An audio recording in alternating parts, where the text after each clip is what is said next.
Hi, welcome to the F1 Time Portal, a Formula One history podcast started by two Formula One admirers. I'm your host, Rosa. And I'm your Savoy Truffle / Happiness is a Warm Gun host, Luigi. And today we're taking you back to the second part of the 68 season. So let's go. Whoa.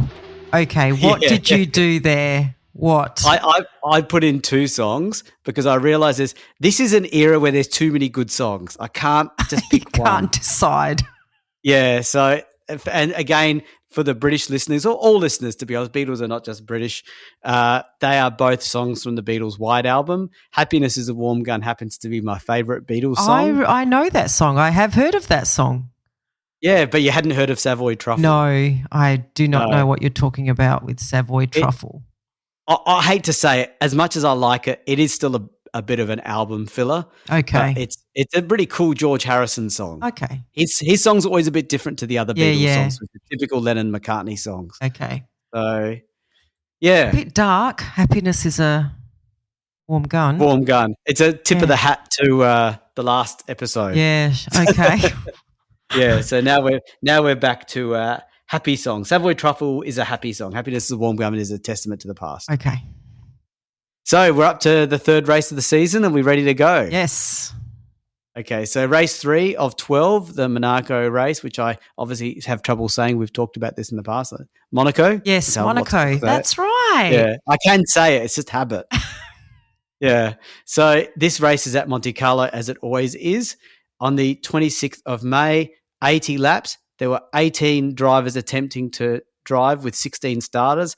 I think we have the usual silliness of this race, which we've talked about many times in terms of starters. And the grid formation is a 2x2x2. So there were some key changes to the Monaco race this year, primarily driven by the tragedy that claimed Bandini's life at the 67 event. You may recall we talked about that last season or last episodes. Yes. And this involved a repositioning and tightening of the chicane, and the race was reduced to 80 laps, down from the traditional 100. And straw bales were banned from all F1 races, replaced by guard railings. Yes, this is the very early days of safety, as we know. So we still don't have concrete barriers everywhere at Monaco, even today, but we do still see some guard railing in places. So Ferrari did not attend this race either. Again, amid reports that they were not happy with the safety standards at the track. I found that fascinating. That's a big call by Ferrari because Eamon nearly won the last race. He got third on the first race, so they were competitive. This is not in the past we've seen Ferrari not turn up to races when they just were not competitive or the championship was over and Enzo Ferrari didn't feel the need to sell more cars in the USA generally. But this was a big call. Yep. I think, safety's starting to really take hold of everyone. Yeah. So to the race, Monaco again stuck to their guns and would only allow the 10 guaranteed places with I think it was sort of the designated number one driver, with the remaining 6 places reliant on the fastest of the rest. I just can't believe they do this every year. Like, it's such a big surefire way to cause friction within the teams, as the designated number one was required to be given the automatic right to race, but you had to qualify if you weren't number one. I think in the past, though, they've done – remember they sort of did another one where they had like constructor teams got places and other teams didn't, and you had to have been a constructor for more than 3 years. Yeah, and people like Jack Brabham, who was a new constructor, he didn't qualify even though he'd won the race. Yeah. And now we're like, you have to qualify like the rest of them because your team hasn't been around long enough. It was just ridiculous. It's weird. Yeah. So, and the silliness of it is we've got so many retirements that these races normally end up with 3 or 4 drivers at the end. And it's like they're doing it because they think of overcrowding on the track. Yes. We could go on. So as Jackie Stewart was still recovering from his broken wrist, his Matra Ford place was taken by F2 driver temporarily, Johnny Servoz Gavin. And in the BRM team, Jackie Oliver was also making his F1 debut. I'm a little confused. This could be my fault, to be honest. I thought Jackie Oliver was filling in for Lotus. I'm just. You mind? Can you check that? Or do you want me to check that while you're checking? I can Looking? check Because, it. yeah, because I'm a bit confused because I think he may have driven in both teams, and maybe that's what's throwing me No, off. Oliver definitely drove for Gold Team Lotus. Gold Okay, so Leaf that's a Team mistake of mine. Lotus. Yes, I think that was your mistake.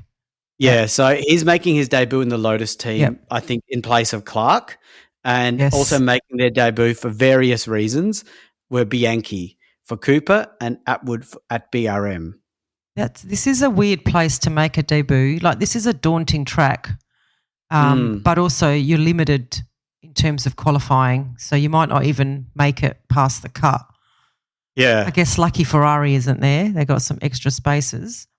Yeah. And did you know that Jules Bianchi, who I think people in our generation will remember, and he sadly passed away in 2014, Japan, I think. He passed away in 2015. 2015, the accident. Yeah, I talk about it after this. Yeah. Okay, so he's the grand nephew of Lucien Bianchi, who's making his debut here.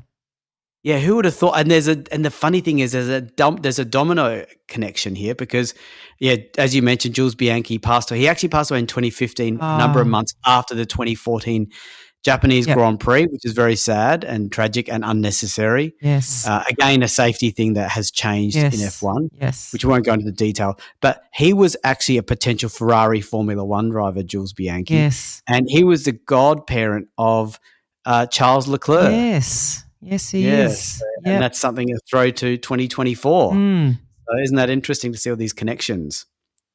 So Thursday practice saw many transmission issues, which seems to be exacerbated by the heat. And we did see the debut of the new Aero Lotus, which had front wings protruding from the front of the car on either side and an integrated rear wing, which connected to the back of the chassis. And that's the one you needed to look up. Yeah, if you Google it, it looks really cool, this car.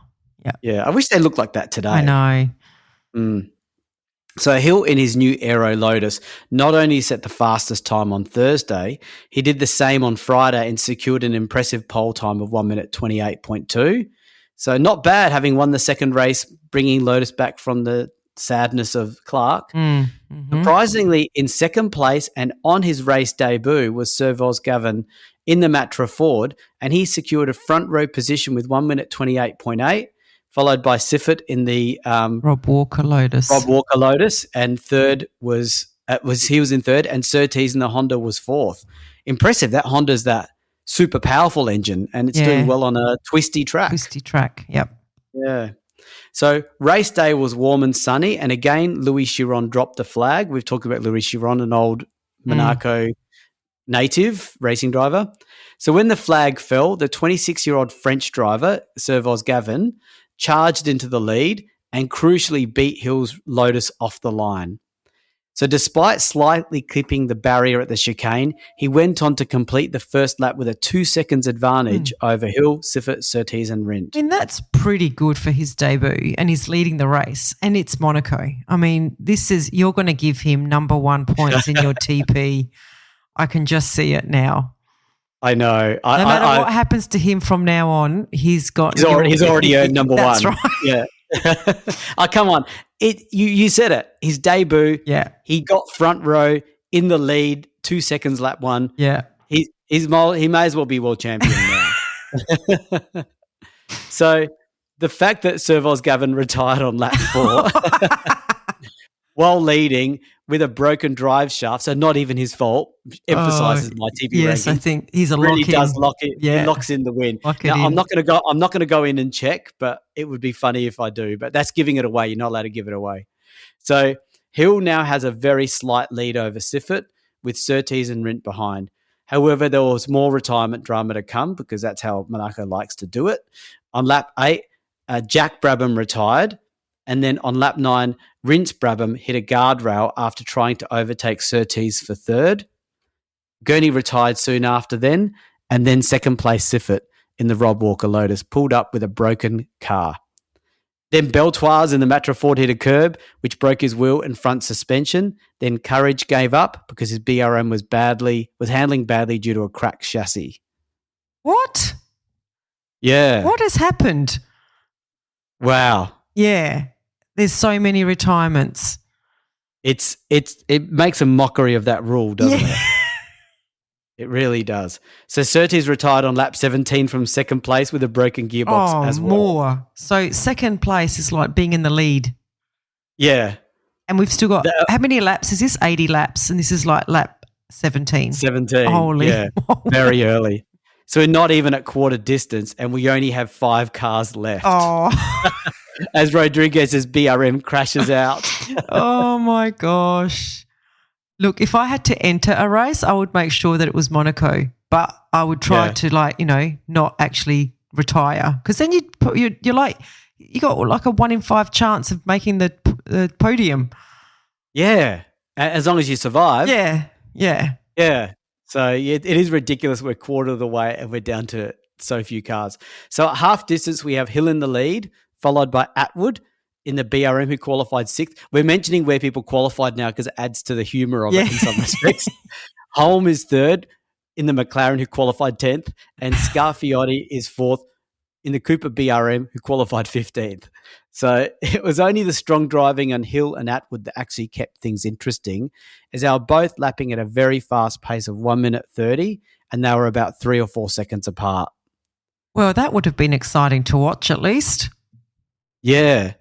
The two even lapped the 1967 world champion on lap 42.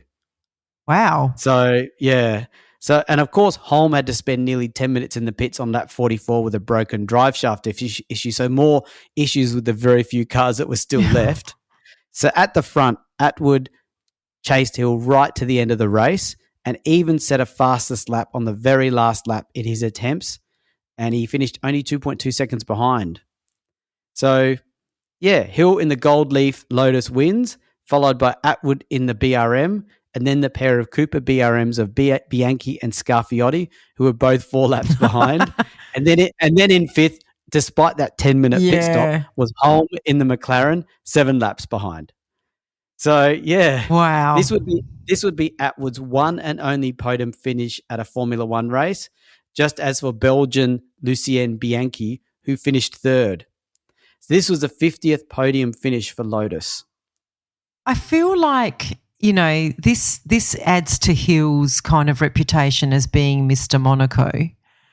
Yeah. But I kind of feel like, given what's been happening in the last few years at Monaco, it's not that hard to win here. Like, as long as you can outlast the retirements, you kind of, and I don't mean to take anything away from Graham Hill, who's now my new hero, but it's a bit funny that only 5 cars finished.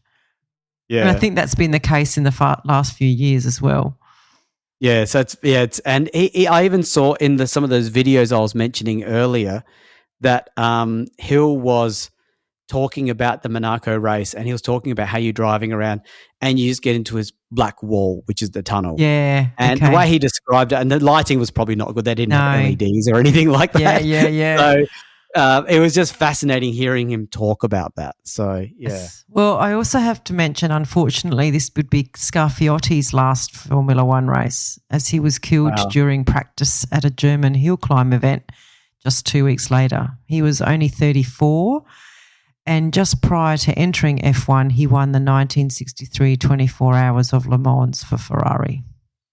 Yeah, and a lot of tragedy this year. It doesn't have to be tragedy during the races or during the season. There's a lot of drivers that were in the season at the start and not at the end. So he participated in 12 F1 races and many non-championship races. We don't cover the non-championship races. And he actually did win one world championship race and very infamously the 1966 Italian Grand Prix in a Ferrari. Yeah, well, if you're going to win just one race and in a Ferrari, I guess you'd pick the Italian Grand Prix as an Italian. Like, you can't get bigger than that, really. No, yeah. And if I recall, it was an exciting race too. It was, and we were a bit surprised that he won it as well. Like, it wasn't a it wasn't his race to win, but he ended up winning it. Yeah, I think he had a battle with someone at the end. He did, yeah. And he's a bit of a novice. I mean, not novice, but he didn't start that many races. No. To start 12 and to win 1 out of 12, pretty awesome. And of course, he won the gold race. Yes. Yeah. Yeah, and he was a motorsports competitor for a decade and was proclaimed Italy's best driver for 62 and 65. Well, that's something. I wonder who won it in 66 when he won the Ferrari. He won Ferrari in Italy, yeah. but some other Italian guy got it. That's what I mean. Like, he wasn't like, the favourite. He wasn't the number one. It was weird that he won it. All right, so to the Drivers' Championship standings, we have Graham Hill in the lead on 24. Holm is second on 10 points. Wow, that's quite a lead by Graham Hill. And Jim Clark is third on 9 points. Constructors' Championship, Lotus Ford on 27, McLaren Ford on 8, and Cooper BRM on 8 as well. Yeah, and this is race 3, right? So Lotus have won every race. Mm-hmm. Clean sweep so far. Interesting. Okay, so we're up to race 4 of 12. It's the Belgium Grand Prix. It's at Spa, the 9th of June, 28 laps, 18 drivers, and a 3x2x3 grid formation. So of significant interest during this first practice was the amount of attention given to aero devices. We talked about it a little, but we've talked about it enough, to be honest, but it's just ramping up race on race. And the Lotus 49B at Monaco really was an inspiring move, which made all the other teams start experimenting. Yeah, I think one of the driving factors was that the cars around this track were more likely to become airborne. So anything that would help mitigate this was trialled at this track. Yeah. So the Brabham BT26 had new Lotus-type front wings, which when we say front wings, they're just little flat slats coming out of the chassis, not that as you imagine in current Formula One where it's a full-on wing, and mounted struts above their gearboxes. Again, like we talked about in the beginning of this season, we talked about the little metal things and of varying heights. McLaren had similar front wings and a small spoiler over their engine cover. Even one of the Ferraris had an aerofoil mounted high above their gearbox. I can't imagine Enzo was like fully on board with this. I wonder if he only allowed it to be tried on one car, not both. Yeah. Still hanging on to the no aero, you just need a fast car principle. Yeah. But don't forget, what was his quote about aero? It was something about those that don't know how to build engines. Yes, yeah. Oh, geez. I mean, if Enzo Ferrari and Enzo Ferrari and Adrian Newey, did their paths ever cross? Because Adrian Newey only really started doing Formula One cars in the very early 1990s, and Enzo Ferrari died in 88. Yeah, I don't think their paths ever crossed. No. Anyway. So actually, as the 68 season progressed, many F1 teams utilized strut-mounted wings directly to their suspension elements to increase cornering speeds and reduce lap times. And Ferrari never utilized strut-mounted wings attached to the suspension, as Enzo considered it far too dangerous, continuing with strut-mounted wings mounted to the chassis. Now, I don't know what that means exactly, but it sounds less efficient because you've got a chassis, whereas the others are attaching it straight to the car parts. Look at that, Enzo saying too dangerous. Were not safe. Is this the same Enzo Ferrari that pits his drivers against each other, to the death in some cases? I know. Yeah, interesting. Or maybe that was just his acceptable excuse for not allowing aero to take over his cars. Or is it Enzo employing a PR department? Yeah, maybe. His reputation is so bad. Yeah, his brutalness. I think it's what you said. Yeah. My theory was just a joke, but yeah. So on the first day of practice, Eamon with the winged Ferrari set a time of 3 minutes 28.6. So he's up there again, just like he got pole in Monaco. In fact, he was the only driver to do a lap under 3 minutes 30, as Stewart in the Matra Ford set a time of 3 minutes 23. Remember, his arms in a 32, 3 minutes 32. 3 minutes 32, so it's 2.3 seconds behind. His arm's still in that plastic. Oh, that's right. He's got a broken wrist. Yeah. Yeah. And Ix in the Ferrari set the third fastest time of 3 minutes 34.3. So he was quite a bit behind his teammate. Yeah, well, he probably didn't have the wing. And, true. And I can just imagine Enzo seething with rage. Yeah, and don't forget that Ferrari had they had two very young drivers. Like Yeah. Eamon's setting all sorts of young driver records, by the way. Yeah. And X was only just new to the team. Yep. Yeah. So Saturday was a washout. So the three top positions were set. So both Lotus and Brabham were having a very tough time on Friday, with Brabham having serious engine issues and Lotus having a range of problems. Hill was way down in 14th, and the Brabhams were in the last two spots, and Jack not even setting a time. Wow. Well, because of the rain on Saturday, apparently the race organisers came to the conclusion that if it was raining like this on the Sunday for the race, they would delay the start by an hour. And if the conditions didn't get better, they would send the cars out in intervals of 10 seconds and then run the race as a time trial. What? That is so fascinating. I love the fact that this first time we've heard a grid doing this race. Yes. And it would have been fascinating to see that. You know? I know. And again, like, it would have been super interesting to see how a time trial race would have gone. Yeah, if it was not boring. It would have been really boring. We did see a race that was run in two parts, didn't we? Was that the German Grand Prix one year? Because it was 2 days. Yeah. Yeah, was that Avon? Yes, Avon? yes. Yeah. Avis. Yes, right. And they had to like add up the two times, and that was weird. But yeah, a time trial would have been really, really boring. Possibly, but still, it would have been a nerdy sort of race. Yeah. Everyone would have loved the stats. And, who's closing the gap. And all that sort of stuff. Yeah, so to the race start, the two Ferraris of Eamon and X charged into the lead, with Stewart having a slower than normal start and slipping back behind Surtees in the Honda and Holm in the McLaren.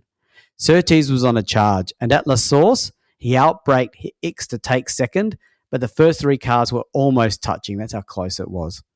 Hill in the Lotus was already up to 10th place. So by lap 2, Surtees had now taken the lead in his Honda. So this might be a bit of a power track, I think. On lap 5, Surtees and Eamon were nose to tail, but X had dropped back due to a misfiring engine, and he fell back behind Holm and Stewart. Then we had a spate of retirements, which included Hill, Jack Brabham, Rindt, and others.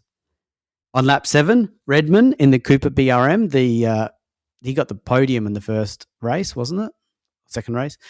He went out when his suspension failed, and he crashed violently into a concrete barrier, then went over the barrier and into a parked Ford Cortina road car. The Cooper caught fire, but Redman escaped with a badly broken right arm and a few minor burns. He did not race for most of that year, and he was lucky to be in the range of a marshal who quickly attended to the fire. Wow, what an accident. He leapt over the barrier into a parked Ford Cortina. What the hell? Lucky there was a marshal there nearby. I know. And I wonder if that Ford Cortina had insurance for this. Oh, gosh. Like, but the insurance companies have said that's not a road accident. Gosh. Oh, geez. And that Ford Cortina is probably worth a lot of money now. Oh, if you could redo it, you know. So we are only up to lap 8. But this is a 14-lap race. These are these are long laps. Because I think they were 3 minutes 30, right? Yeah. So unfortunately, second-placed Eamon in the Ferrari had to retire due to a stone piercing his radiator. So he was up there, right? Second. Yes. And we know second is first in most cases. Exactly. So this left Surtees in the Honda with a 15-second lead. Then on lap 11, Surtees retired with a broken rear wishbone. What? Eamon wasn't allowed to retire. He was in second place. That's where most winners come from. We've lost first and second in quick succession. Who's in the lead? Yeah, well, now we have a new leading battle, which is Holm in the McLaren, who actually qualified 5th, and he was battling with Stewart in the Matra Ford for the lead. And Bruce McLaren in the McLaren Ford was just a little further back. So this new exciting battle for the lead raged until lap 18. It mustn't be a lap 14-lap race because it's a lap 18 we're up to. I'm going to go and quickly check how many laps this race is. It's not many. Yeah, I don't. It's 28. Yeah, okay. So 14 is like halfway. So where were we up to? Okay. So this battle raged until lap 18. Yeah. When unfortunately the drive shaft on the McLaren broke. So that was in Holm's McLaren. So this enabled Stewart to relax a little as he now had a 30-second lead over a dueling Bruce McLaren in the McLaren Ford. So I just need to say Bruce McLaren, don't I? Yes. So this duel for second between McLaren and Rodriguez, Bruce McLaren and Rodriguez in the BRM, and just a little further back behind them was Ickx in the Ferrari and Piers Courage in the BRM. Oh, this sounds interesting now. This is a titanic battle for second place. Wonder if first has to retire again. Yeah, as it should, as the rule is, right? This is a 28-lap race, remember? So we have now reached lap 27, and suddenly Stewart coasted into the pits out of fuel. Oh, no. So the intense battle for second suddenly became a battle for the lead, as is the rule. But this is not really. This is like the second tier battle for second. Yes, because that was there was one before that has gone. So McLaren and Rodriguez roared past only 2 seconds apart from one another, and as the last lap raged, Rodriguez in the BRM suddenly started to splutter due to a lack of fuel again. Oh my gosh. Yeah. The science of fuel management really has a long way to go. Like, what are they doing? Are they just trying to get it really close? Like, it's interesting. It always happens like at the end of the race, obviously, because gosh, if they ran out of fuel halfway distance, that's really incompetent. But still. Yeah. But on the last lap, you can see they got it wrong. They didn't have all the science. And who knows how accurate those fuel gauges were. Is it the driver's fault? Is it not the driver's fault? Well, yes, we have had people. I think Andrew was saying that it is the driver's fault because they should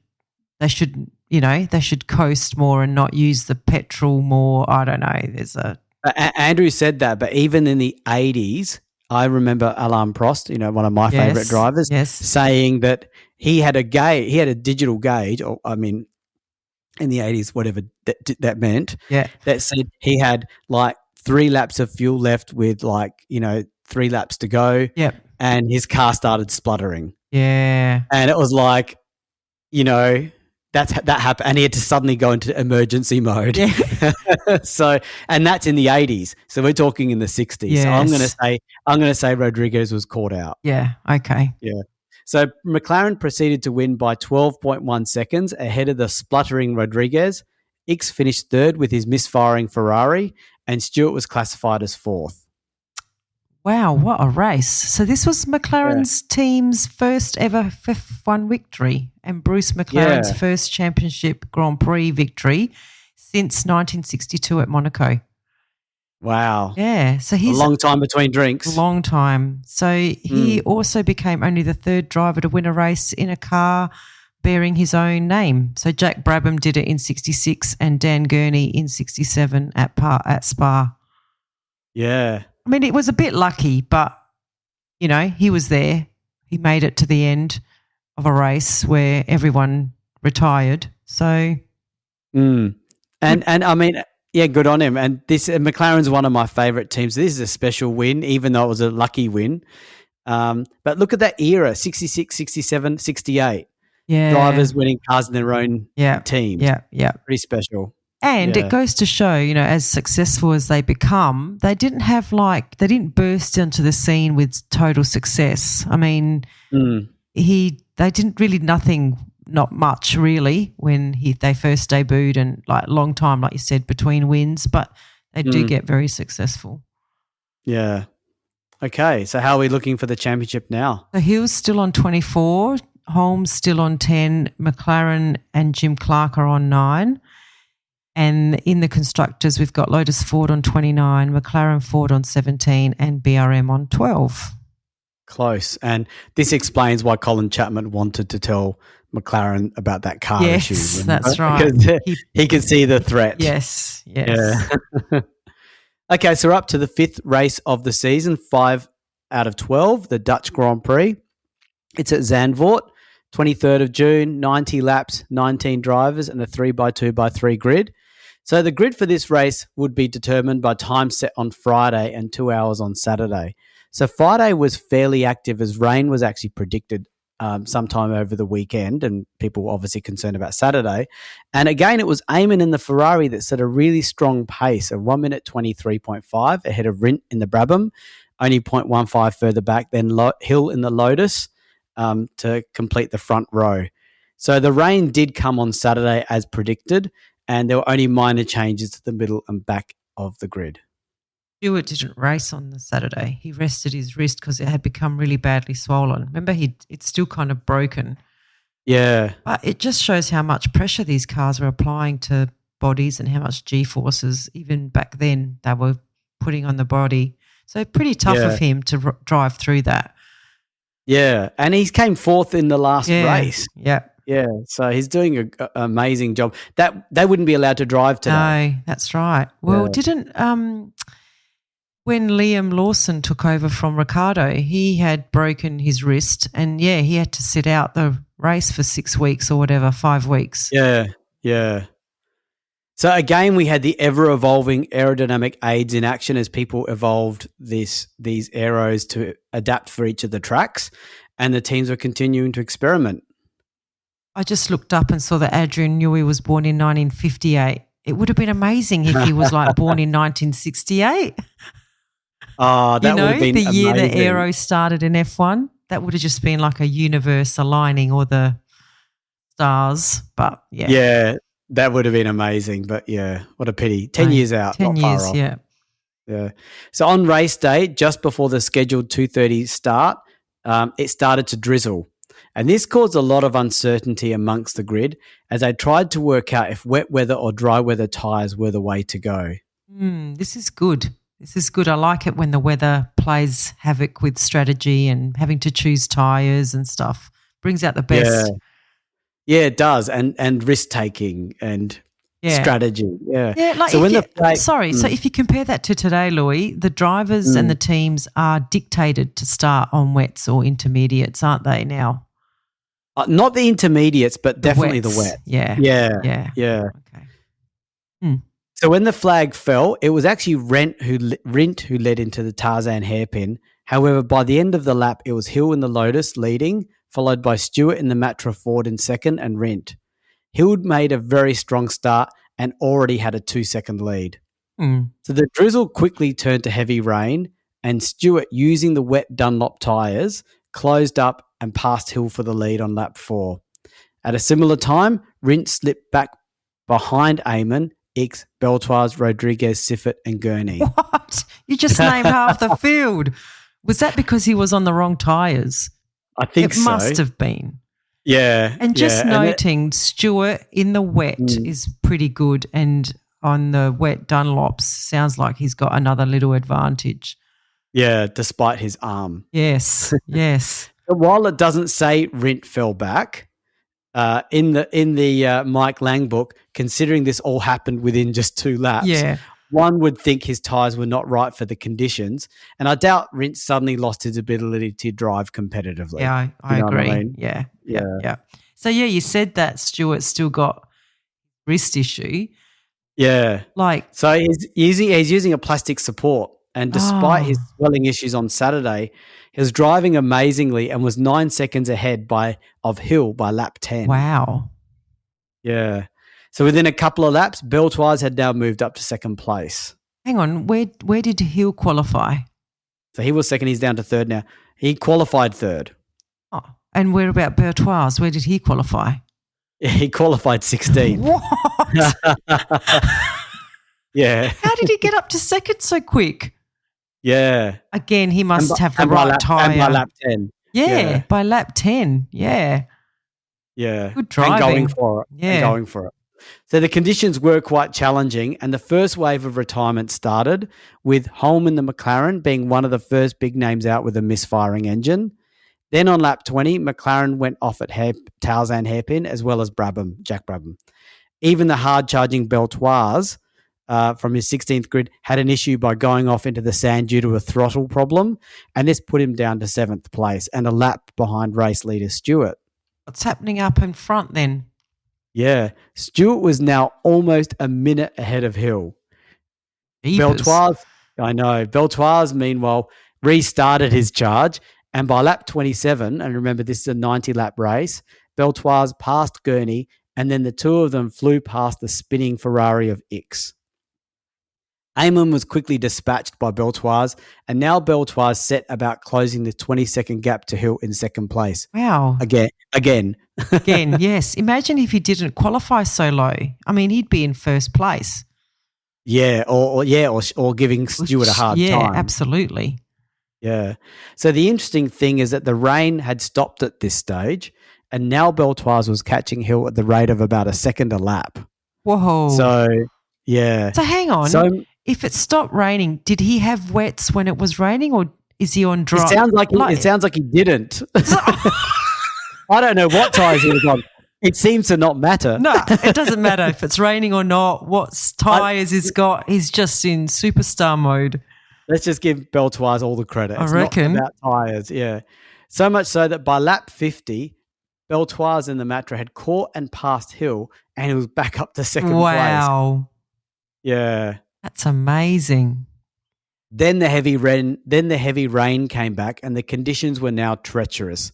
This led to a spate of retirements, including Courage, Surtees, Siffert, Gurney, and Eamon, all stopping to change with Eamon stopping to change his tyres following a spin on lap 54. Yep. This is an 80-lap race, remember, so we're getting towards the end now. Okay. The drama, however, continued because on lap 61, Hill in the Lotus lost control of his car and, despite hitting some fencing, continued in fourth place behind Rodriguez in the BRM. Wow. Okay. Yeah.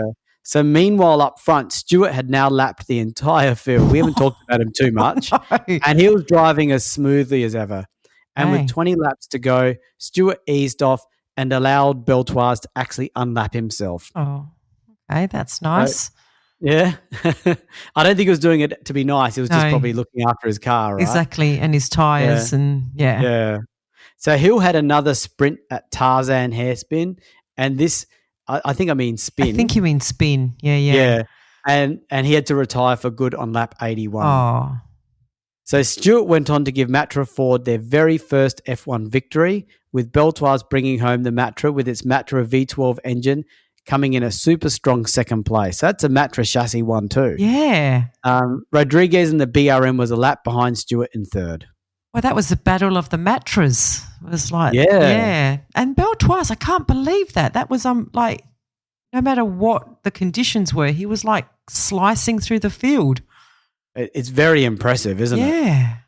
Yeah. All right. So we have Graham Hill on 24 points. Jackie Stewart has leapt into second place on 12 points. Mm-hmm. And Rodriguez is in third with Denny Holm on 10 points. And in the constructors, we have Lotus Ford on 29, McLaren Ford on 17, and BRM on 16. Okay. I don't think those first two changed. I think that's the same gap as last time. So they didn't land any points. Graham didn't, but Jackie, no, Jackie as well. He didn't. Yeah. McLaren and Lotus had a day off. Yeah, they did. Okay. So we're up to the sixth race of the season, the French 6 out of 12, the French Grand Prix, and it's at Rouen. This race was on the 7th of July. It's a 60-lap race, and there are 18 drivers with 17 participating, and the grid was a 3x2x3. So the first drama of this weekend was that an all-French team in the form of an Alpine Renault Grand Prix car powered by a Gordini V8 engine was expected to make its debut at this, what was its home race, but it never materialised due to its engine lacking 100 brake horsepower compared to the Ford-Cosworth. And that led to Renault killing the project, basically because they thought they were not competitive. So they wouldn't debut until 1977 when they debuted in F1 with the Alpine 1.5 litre V6 turbo engine as a Renault factory team. That's a pity because considering how many retirements there are, even 100 horsepower down, didn't Repco Repco wasn't that far off. No. But Repco showed them what could be done. Yes, but it would take them, 11 years. 9 years to get back. Yeah. That's unbelievable. And it was a beautiful car when they launched it too. It was a really cool car. Oh, okay. But isn't it cool to hear the name Alpine? Yeah. Because it was an Alpine Renault. That's right.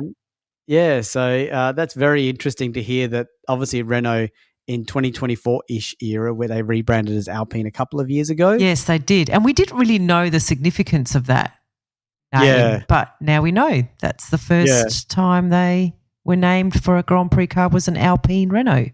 Yeah. So the Honda team arrived with their new RA302 car with an air-cooled V8 engine, and this new Honda was an experimental research and development car. So this car was tested by John Surtees, who actually declined to race it as he felt it was not suitable for racing. Wow, that's a big call. Yeah. And there's a bit of sadness to this one because unfortunately Honda France insisted that it was to race at this Grand Prix to pretty much back up a Honda French sales campaign that they were working on. Gosh.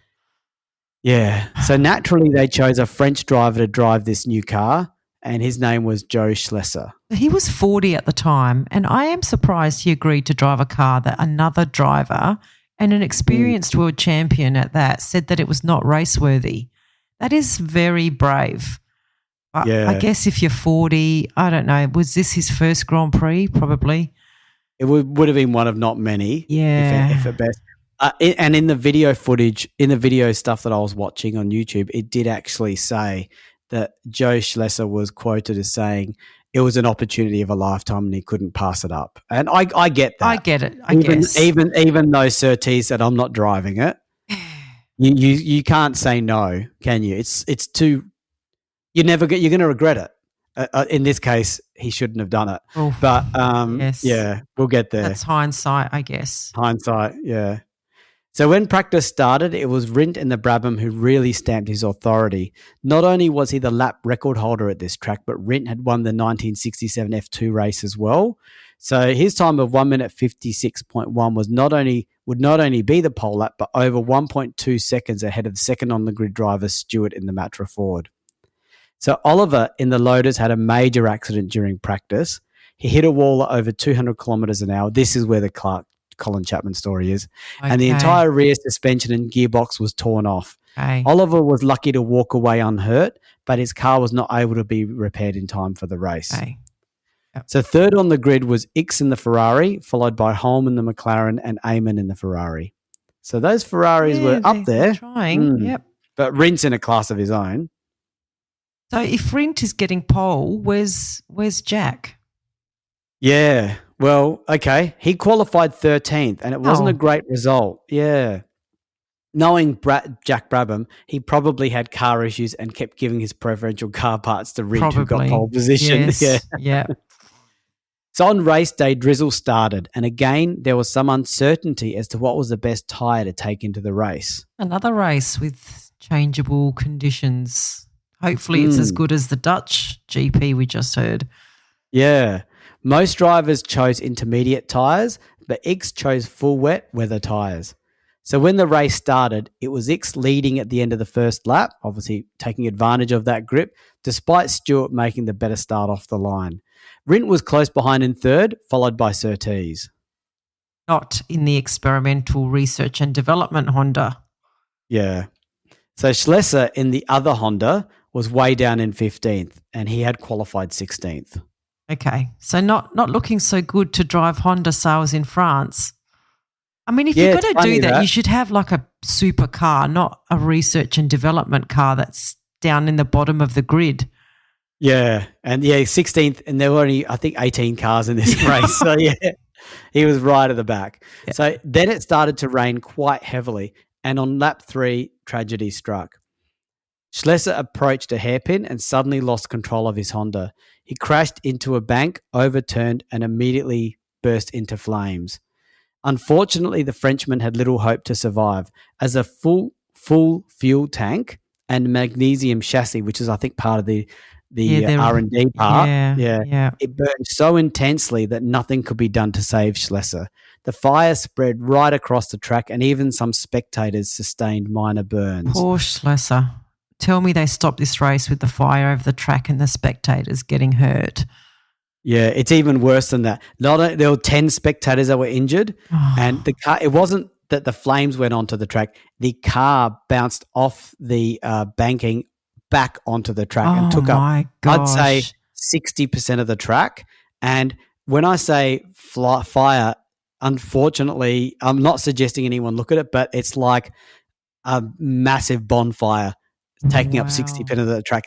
That's how intense it was. It was wide and it was high. It was like a mountain of fire. So did you see footage of this? Is that what you're Yeah, describing? I'm Wow. describing. And the race did not stop, which was the norm of those Oh, days. And the cars were literally driving past a massive bonfire taking up 60% of the track. It was just, gosh. it was almost comical and stupid. It was like, I can't Yeah. believe they didn't stop the race. I just cannot believe it. Those drivers were taking risks themselves because that Yes. flame could have Yes. exploded further onto Yeah. them. Yeah. So Joe Schlesser was 40 when he passed away at this race.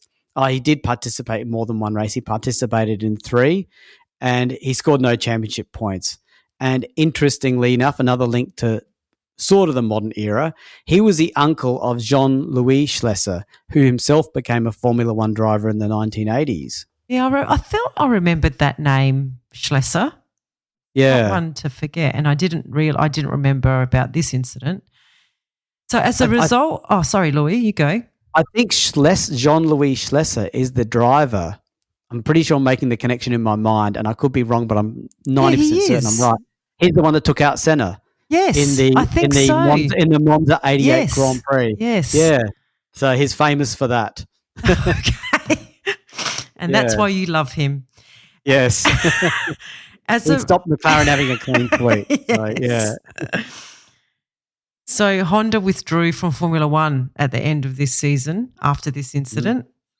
Yeah. And I think because Surtees had again refused to drive this car in the Italian Grand Prix. Well, Honda France, I hope your sales went up because that was why this happened. And it's not a good reason. No, not at all. No. Yeah, so back to the race. Rindt was the first to get a puncture from the debris. And that's because they didn't stop the races, of course. And he spent part of lap 4 crawling to the pits only to find his team leader already there with fuel pump issues. So Ickx was still leading, but now Surtees in the Honda and Hill in the Lotus had both passed Stewart, while Hill in the Lotus was close behind in 5th place. So the worst effects of the accidents wore off, and still Hill and Ickx started to pull away from Surtees. It's interesting that that wording was used by probably Mike Lang. Yeah. So it sounds like the drivers intentionally dialed back. Slowed down, yeah. Yeah, I guess you can't drive past a bonfire at full speed, but it sounds like they all did that out of common sense. Yeah. So this now left Surtees and Rodriguez to battle it out amongst themselves for second place behind Ickx. There was some drama in this battle as Rodriguez took second place from Surtees. A foreign object smashed one of the lenses on Surtees' goggles, but he still stayed right on Rodriguez's tail. Wow, we really need that Dan Gurney full helmet to come in. Yeah. So on lap 19, and remember this is a 60-lap race, Ickx had a moment and dropped down to 3rd behind Rodriguez and Surtees. That's quite a big moment. What happened? Yeah. What is a moment? Yeah, well, this is what Mike Lang called it. He called it a moment. I'm suspecting it must have been weather-related, maybe aquaplaning. We don't know. But it was enough to lose the lead and maybe a little brown mark on his underpants. You like mentioning the brown marks on underpants, don't you? It's not a common thing, is it? And I only resort to it when we're left to our imagination. That's right. Yes. Yeah, because we don't know what it was. Thankfully, it's not a common thing. Yeah. So Ickx, like Beltoise the race prior, was definitely in his zone, despite his moment. So it didn't take long for him to retake the lead with ease, and within a lap, he was back in front, and he then put on a superb display of wet weather driving, and over the next 10 laps, he opened up a lead of over 60 seconds over Rodriguez in the BRM and Surtees in the Honda. That's like 6 seconds a lap faster. Yeah. Like he was adding buffer in case he had another moment, I think. Yeah. But also we have to remember he's on full wets, isn't he? Like everyone else was on intermediates at this point. Yeah, so he's been on full wets since the start. Yeah, so he's got an advantage, but he's leveraging it. He's leveraging it fully, right? Absolutely. So further back, Stewart changed to wet weather tyres, while Courage. Oh God, why do I struggle with such an easy name? Not only changed to wet weather tyres, he also had his supporting straps on his side tank refastened. What? Is that a side tanker for fuel? What do you mean? Is there a side tank outside the car? I don't know. What happens if those straps come loose? We've just had an explosive death due to a fire of petrol in this race. Surely that's not allowed. I don't like the sound of that. Well, we always draw attention to when unusual statements are made by Mike Lag, and this really got our attention, didn't it? A side tank. That is weird. It's very weird. I wonder if it's what you say it is, like a jerry can with a bit of I don't know what you call it. You know, pipe. The strap. You pull the little metal lever to tighten it. Yeah. Anyway, it seems silly. I'm sure it's not as dramatic as that, but it's not far off. Gosh, I wish I could. I'm going to try and look up that car next when we finish this episode. You have to look at that particular race in particular and that driver. So by lap 35, Surtees finally changed his goggles, and on lap 42, Ickx lapped Surtees' Honda, but then let Surtees unlap himself on lap 47 as he was the leading Ferrari driver. As the leading driver started to ease off. So at about this time, unfortunately, Rodriguez had gone into the pits with gearbox issues and a deflating tyre, and he would soon retire. So this allowed Surtees back up into second place. He's been up and down there a bit. Yes. And Stewart in the Matra Ford into third.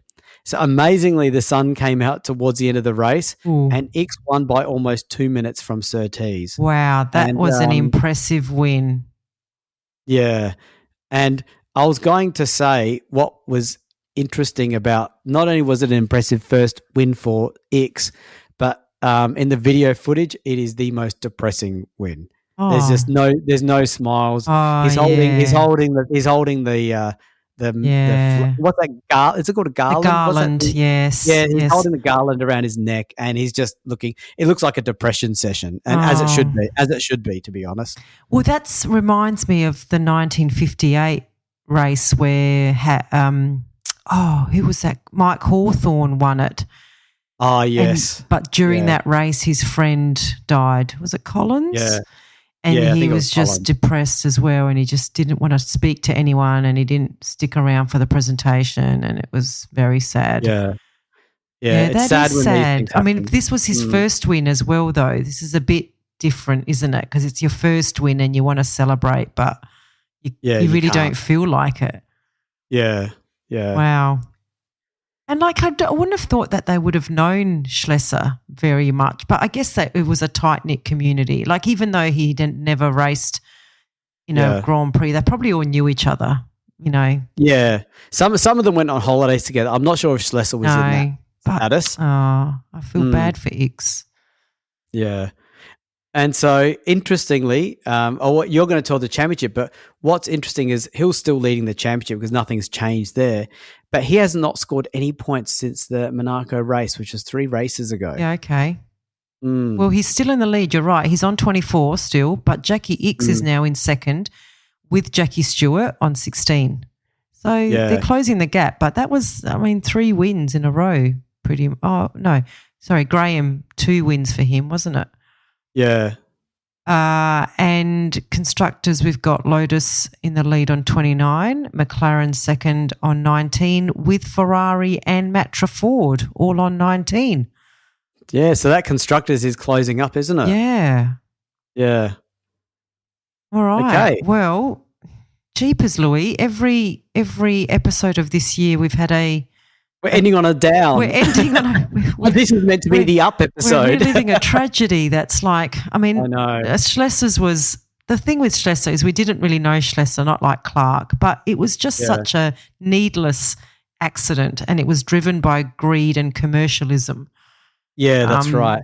So and this season being a sad season because of the deaths we've had, it's still, you don't want to, it's not like a competition of which is the worst season, but I still think 58 was worse. 58 was heaps worse, absolutely. And I think this season's got things in it that make you realise how much courage these drivers had, both on and off the track. So all right, well, we're going to call it there for part 2.